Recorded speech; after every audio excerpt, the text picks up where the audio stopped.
Hi, my name is Gabriel Garza, and today we are presenting assessment event number 2.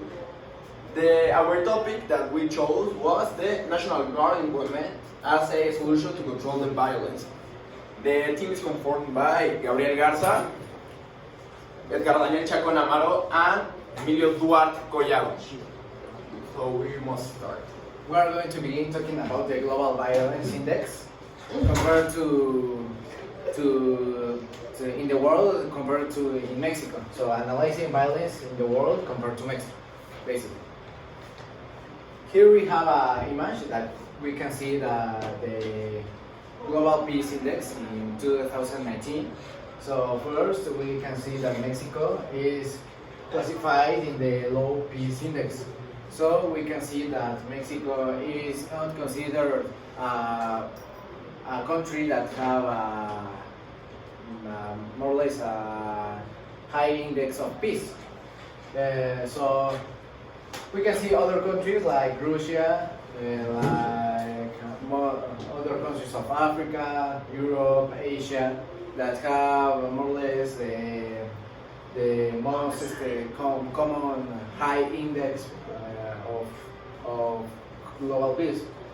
So we can see that Mexico can be considered a country that is a peaceful country. Here we can see the 5 of 8 most violent cities that those 5 are from Mexico. So this is considered by average homicides per 100,000 inhabitants. So first we have the city of Tijuana, then Acapulco, then Caracas, that is from Venezuela, then Victoria, Juárez, Irapuato, finally Guayana and Natal.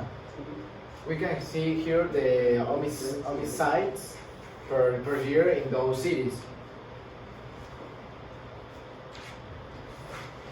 So then the next slide we are going to talk about the violence inside Mexico. We are going to analyze the violence in the country and not now compare with other countries.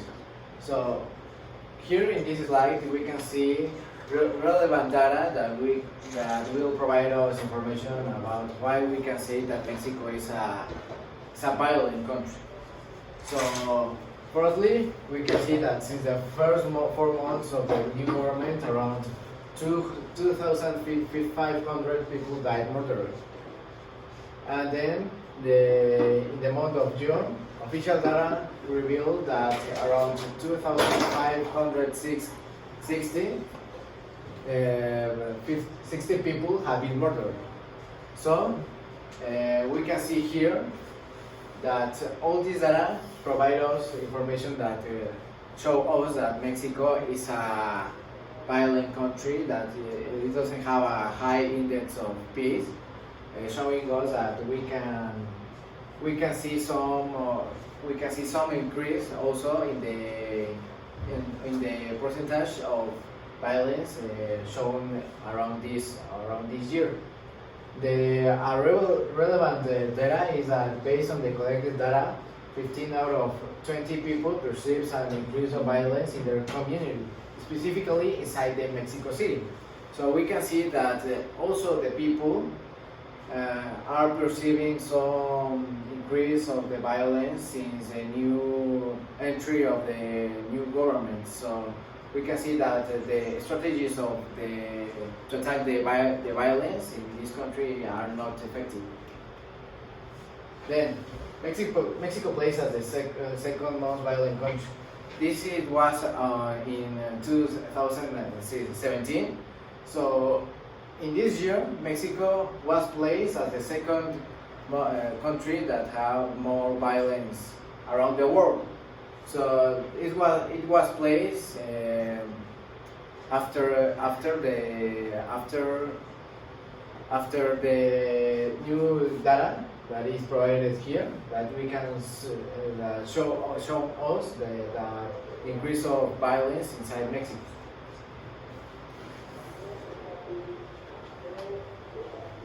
Well, now we are going to talk about Guardia Nacional.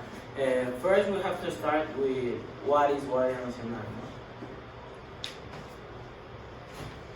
What it is, for as definition of the government, we can say that it is an institution of the state that will participate in the safeguarding of freedom, life, integrity, and the full exercise of the rights of individuals, protecting their security, heritage, as well as the assets of the nation, in cases and under conditions provided by this Constitution and in the laws.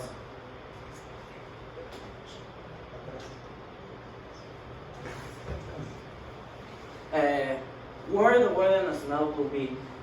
Like we can see, we have a map of Mexico. The red places is where Guardia Nacional will be. The yellow where is starting, and the green where is it. And we can see the most of the cities marked in the map are cities that are classified as dangerous and a lot of violence. We have cities like Jalisco, Guerrero, Sonora, Coahuila, Chihuahua, for give some examples. Let's put it. Opinions about this topic of people of Mexican citizens. We can see that for Guardia Nacional we have a 56% of like and 40% of no confidence about it. But I like to watch that the police has a 25% and 74%. That is interesting because for some experts, they consider that police is the most efficient institution of security in Mexico, and the Guardia Nacional is a project that tries to eliminate the police. The main problems, and it is functional, the Guardia Nacional. Well, I see 10 main problems. The one is, it's not a civil institution or a league. It has not been handled like this. This is important because in Mexico we have a problem that the army has no rules. They can do whatever they want. So that causes some problems or catastrophic events. Well, it is very long project, so it can be elaborated in a 6-year period. So it can be complete in this presidential period. There are not enough elements to develop the project. The army, the police, and La Marina don't have enough elements. And 6, the police is one of the institutions that are more functional. Eliminating it is a mistake, as I said earlier. 7, the project is very expensive and does not seem to work. 8, the project is not as expensive and the conditions budget in the project do not seem to be met. 9, it's likely to end in a catastrophe because they are handled like the army. And 10, the project is poorly focused and poorly developed.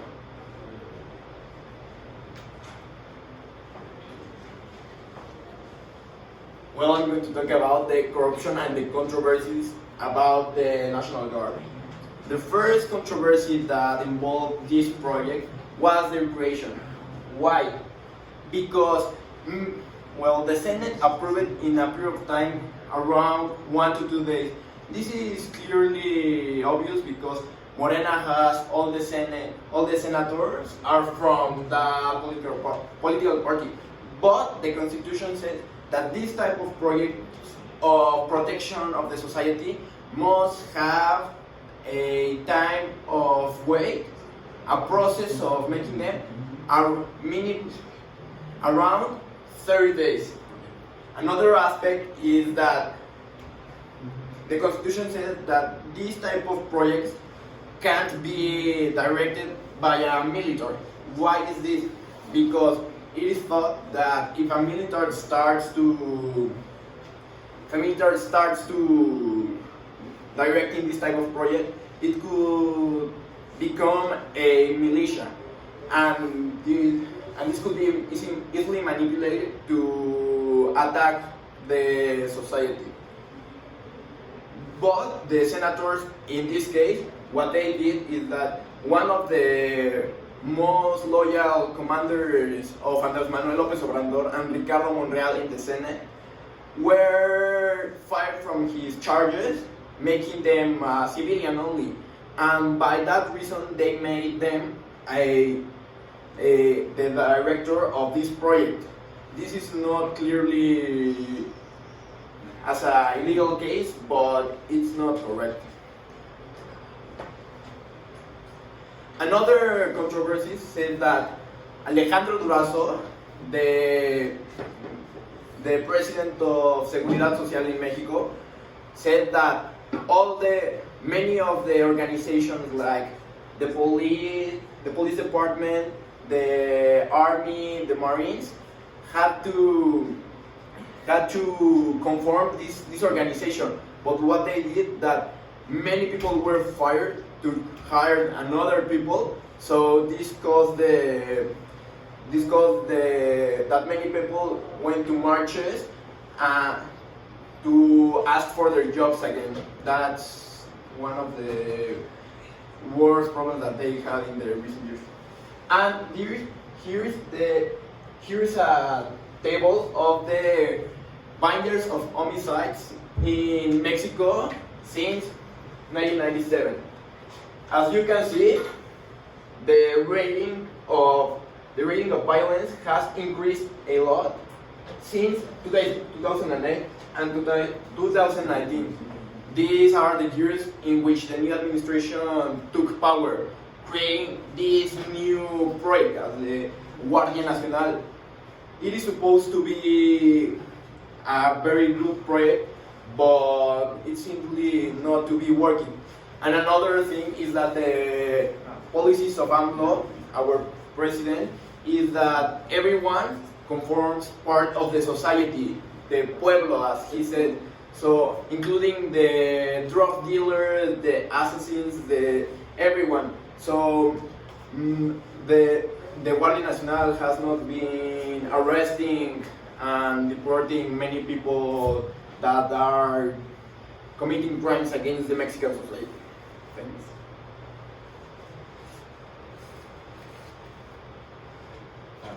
Thank you. ¿Cuánto tiempo se aventó?